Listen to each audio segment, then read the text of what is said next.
Greetings. Welcome to the Science Business Network. My name is Richard Hudson. I'm joined here today by a member of the European Parliament, Hans-Olaf Henkel. He is a former president of IBM Europe, of the German Industry Association, of the Leibniz Association, and is now in the European Parliament as a member of the party Alternative for Germany. He is also vice chair of the ITRE committee dealing with research and innovation matters. And that's what we're talking with him about. Greetings, Mr. Henkel. Thank you for the invitation. I wondered if you could just start off by telling us what, in your view, are the priorities, should the priorities be, for the new Commission and the new Parliament when thinking about innovation? What's the most important thing to be done, particularly with your business background?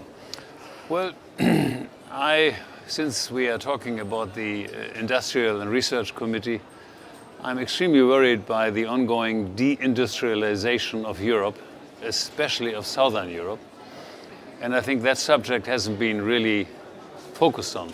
You hear a lot of speeches in the Parliament and also in this committee that this deindustrialization is bad, that it causes unemployment, especially for the youth. Right.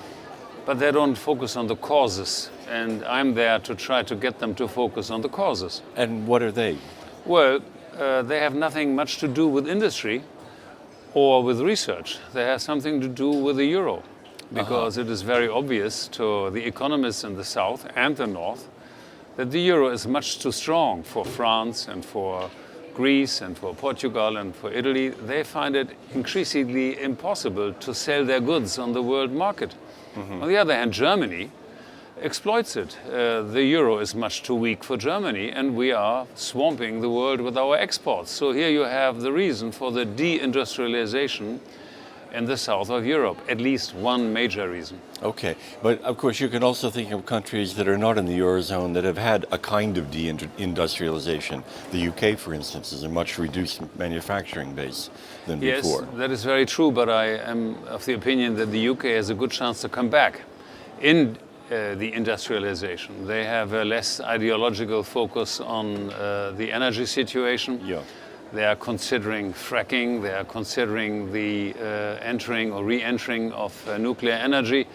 So I'm rather positive on the Anglo-Saxon economies in the world.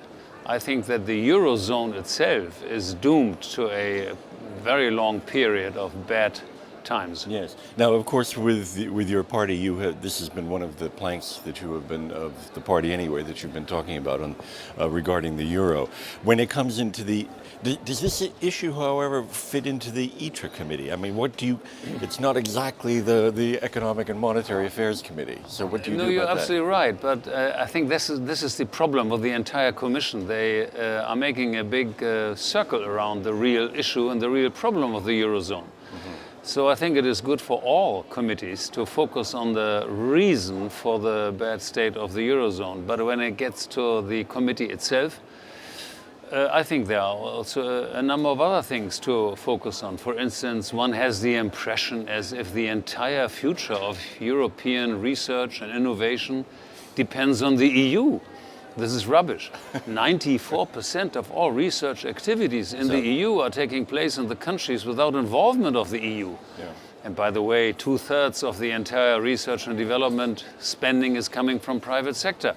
Right. Not enough, by the way. And again, we are then talking about the causes. So the focus number one is to make sure that we are letting the countries do what they can do best. And do not believe that Europe must do everything when it gets to research and development. Still, the European programs do have a bellwether effect. That is to say, they are very influential on what happens in the rest of European research policy. So is that a useful lever?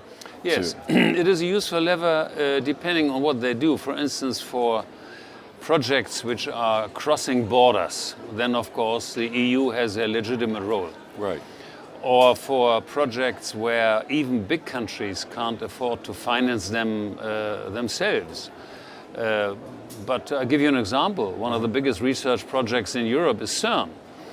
That happens to be in Switzerland. Right. Switzerland is not even part of the EU. And I remember very well from my time as the president of the Leibniz Association with 86 research institutes. Right. Each research institute has some European projects, but you know what? They have also very many projects going beyond Europe. They are cooperating with Japan and with Korea and with the United States and with Canada and so on. So Europe is really something like a, well, let's say it's a region and it has some roles, but if you really want to be competitive, you should focus on the global research arena and not only on the European one. I see. And is there anything in particular that could be done to focus on the global? I mean, do you have a specific proposal or plan for this? Or? Yes. For instance, I focus especially on the digital economy. Right. And I'm quite happy, I must say, with the German commissioner who has been now, who has survived the questions and answer sessions. Yes, Mr. Oettinger. Oettinger, Yeah. I think he has done a very good job in terms of energy. Yeah. And he will do, in my view, also a good job in the digital economy. So, but I give you an example. When I started first to look into the projects of the EU when it gets to the digital economy, they have started to set targets, I think ridiculous targets. I'll give you an example. Yeah. By the year 2030, 50% of all consumers in the EU should purchase their goods via internet.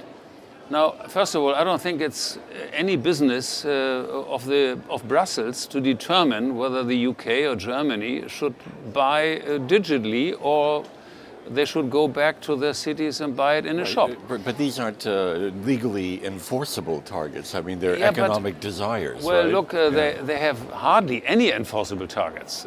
That is nothing with what ITRE does is really enforceable. But I resent those targets for a number of reasons. Number one, a country can do it by themselves. Number two, what a ridiculous idea. It may be very good for Amazon and for the large internet companies, but what does it do to the cities and to the small and medium-sized companies? And you know what? Every speech I have listened to in the ITRE committee by everybody, they all focus allegedly on small and medium-sized companies, Yes. as if big companies, by the way, are bad. But the actions they are proposing have very little to do with the interests of small and medium-sized companies. That is just one example. It sounds like there's a lot of policy areas that your committee deals with that you're not happy about. That's it. And I find there is an overwhelming majority of people in this group. They are all very, I don't think they have any devious agendas. Yeah. But I think there is a lot of ideology in this group. And you know what I also find out? There is very little experience. I haven't found... Little experience? Yes. You mean like Well, in look, industry? I mean, who has been in the industry? I've been Right. there all my life. Yeah. Who has managed a large research organization? I haven't seen one. And who has been in charge of a, let's say, internationally operating company in the digital economy? I don't think there are many. So I'm quite happy to be there, and I try my best to, it sounds arrogant, I know, but I don't know how to express it otherwise. I try my best to educate these people, because most of them have spent all their lives sitting in benches and doing politics. And here is somebody who has all his life been in industry and in research and tries to change politics. So, yes, look, I've told Oettinger during the question and answer session that I have been all my life in the digital economy, and I'm now at the end of my career trying to learn politics. And for him, it's exactly the opposite. He has always been a politician and now tries to get into the digital economy. And I've told him, I think he will do it much faster than I. Thank you. Thank you.